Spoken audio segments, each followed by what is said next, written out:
വരുന്നില്ലേ? അവന്റെ കഥ കഴിച്ചേക്കണം. ബാക്കി കാര്യങ്ങളൊക്കെ ഞാൻ ഏറ്റു.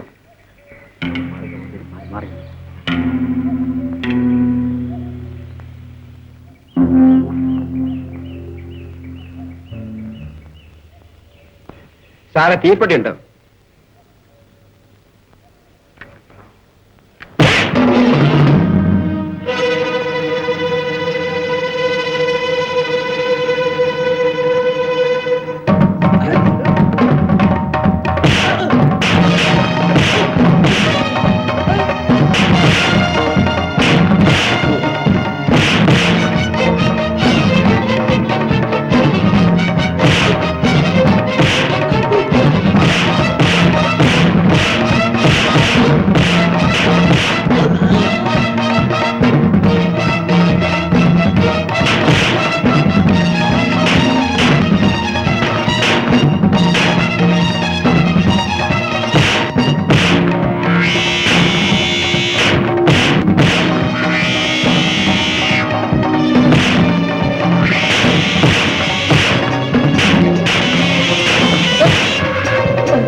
വേദനയുണ്ടോ? ഓ, സാരമില്ല. സാരമില്ലേ? എനിക്കറിയാം നല്ല വേദനയുണ്ടെന്ന്. മറ്റാർക്കും വേണ്ടിയല്ലല്ലോ, ഞാൻ എന്റെ കടമ ചെയ്തെന്ന് മാത്രം. എന്നാലും ഇത്രത്തോളം. കൊച്ചമ്മേ, വേദന ഉണ്ടെങ്കിൽ ഈ ഗുളിക കഴിച്ചാൽ നല്ല ഉറക്കം കിട്ടുമെന്ന് പറഞ്ഞു. ശരി, പോ. എങ്ങോട്ടേക്കാ? ഓഫീസ് വരെ അത്യാവശ്യമായിട്ടൊന്ന് പോണം. അവിടെ ചെന്നിട്ട് ചില കാര്യങ്ങൾ. എന്ത് കാര്യത്തിനാണെങ്കിലും ഇന്ന് പോകണ്ട.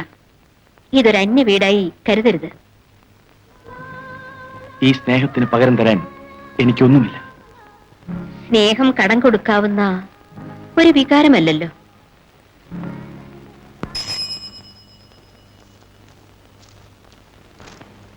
സർ, ദിവാകരനെ വിളിക്കാം. Sir,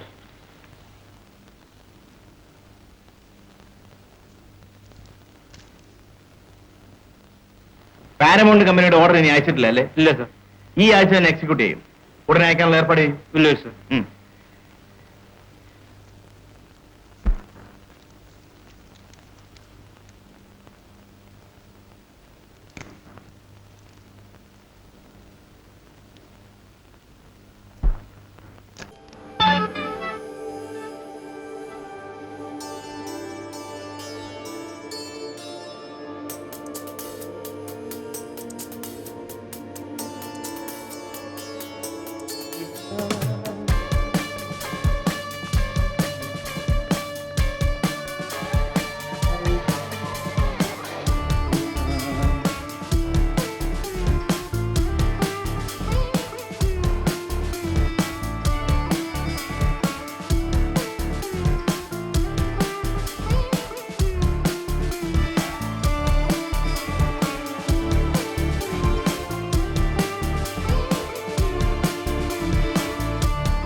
good morning.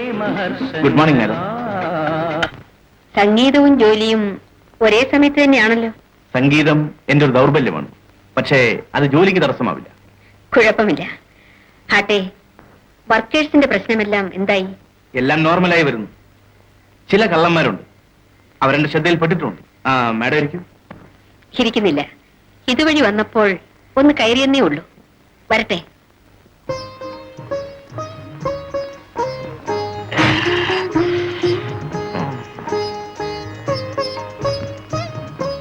സ്നേഹം കടം കൊടുക്കാവുന്ന ഒരു വികാരമല്ലല്ലോ.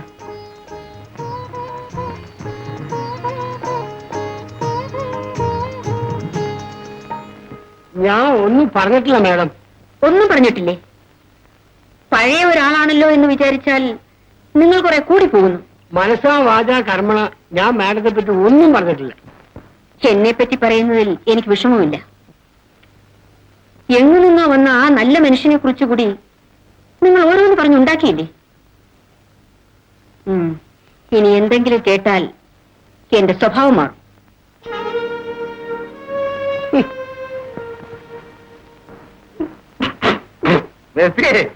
ഇന്നത്തേക്കാളായില്ലേ? ഒന്ന് പോടോ അവിടുന്ന്. ഇതുപോലെ എന്തെല്ലാം കേട്ടവനാ ഈ മേസ്ത്രി അല്ല, മാറി മേസ്ത്രി. ഒന്ന് പോടാ.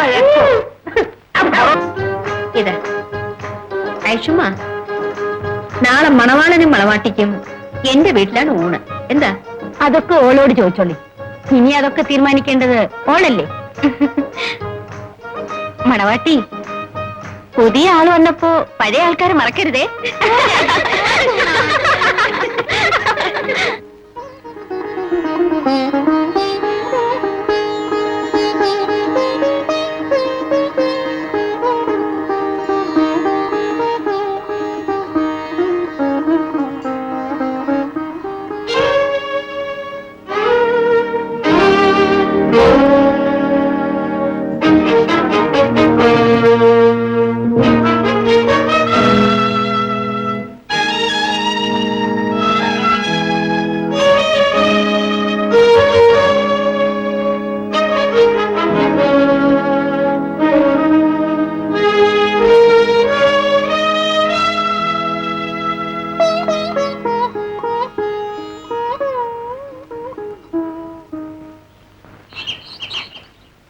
പാർട്ടി നന്നായിരുന്നു സുരേന്ദ്രൻ. പക്ഷേ സരസ്വതിയെ വേദനിപ്പിക്കേണ്ടി വന്ന് ഓർക്കുമ്പോഴാണ്. സാഹിബ് എന്താണ് ഉദ്ദേശിക്കുന്നത്? എനിക്കൊന്നും മനസ്സിലാകുന്നില്ല. ഇന്നലെ സുരേന്ദ്രൻ അവിടെ വടക്കുവശത്തുണ്ടായിരുന്ന കസേരയിൽ കയറിയിരുന്നില്ലേ? ആ. അപ്പോൾ അവരുടെ മുഖത്തുണ്ടായ ഭാവവ്യത്യാസം ശ്രദ്ധിച്ചോ? ഇല്ല. മിസ്റ്റർ മേനോൻ മരിച്ചതിന് ശേഷവും ഡൈനിങ് ടേബിളിൽ അദ്ദേഹത്തിനുള്ള ആഹാരം മാറ്റിവെക്കുക അവരുടെ പതിവാണ്. ആ സ്ഥാനത്താണ് സുരേന്ദ്രൻ ഇന്നലെ ഇരുന്നത്. ഓ മൈ ഗോഡ്, ഞാനത് അറിഞ്ഞില്ല. ആ മരണം it was a shock to her. അതിനുശേഷം എത്ര ആലോചനകൾ വന്നു. മിസ്റ്റർ മേനോന്റെ അച്ഛൻ വരെ നിർബന്ധിച്ചു. എന്നിട്ടും സരസ്വതി കൂട്ടാക്കിയില്ല. സുരേന്ദ്രൻ ആ സ്നേഹബന്ധത്തിന്റെ ആഴം അനുഭവിച്ചറിഞ്ഞവനാണ് ഞാൻ. ഒരു വലിയ തെറ്റ് ചെയ്ത കുറ്റബോധം എനിക്ക് തോന്നുന്നു. സാരമില്ല, അറിയാഞ്ഞത് സുരേന്ദ്രന്റെ കുറ്റമല്ലല്ലോ. മേലിൽ അങ്ങനെ സംഭവിക്കാതിരിക്കാൻ പറഞ്ഞതേ ഉള്ളൂ. അവിടെ ഒരു ഒപ്പിടുന്നു. ലേബർ പ്രോബ്ലംസ് ആകെ താറുമാറായിരിക്കുകയാണ്. തൊഴിലാളികളല്ല, മേസ്ത്രിമാരാണ് കുഴപ്പമുണ്ടാക്കുന്നത്. എല്ലാം മിസ്റ്റർ സുരേന്ദ്രൻ തന്നെ നോക്കിയാൽ മതി. എനിക്ക് അഡ്മിനിസ്ട്രേഷൻ തീരെ വശമില്ല. പേടിക്കാനൊന്നുമില്ല. കുറച്ച് ശത്രുക്കൾ ഉണ്ടായിട്ടുണ്ട്. അതുകൊണ്ട് എനിക്ക് ഗുണമേ ഉള്ളൂ. ഒരു സ്പോർട്സ്മാൻ സ്പിരിറ്റ് ഒക്കെ ഉണ്ടാവുമല്ലോ. എനിക്ക് ഒരു എക്സ്ക്യൂസ് പറയാനുണ്ട്. എന്താ? ഇന്നലെ ഞാൻ ആ സ്ഥാനത്തിരുന്ന് ഭക്ഷണം കഴിച്ചത് അറിയാതെയാണ്. ഗഫൂർ സാഹിബ് പറഞ്ഞാണ് അറിഞ്ഞത്. ഞാൻ ചെയ്തത് അവിവേകമായി. എന്നോട് ക്ഷമിക്കണം. ഓ, അത് സാരില്ല. എന്നാ ഞാൻ ഇറങ്ങട്ടെ.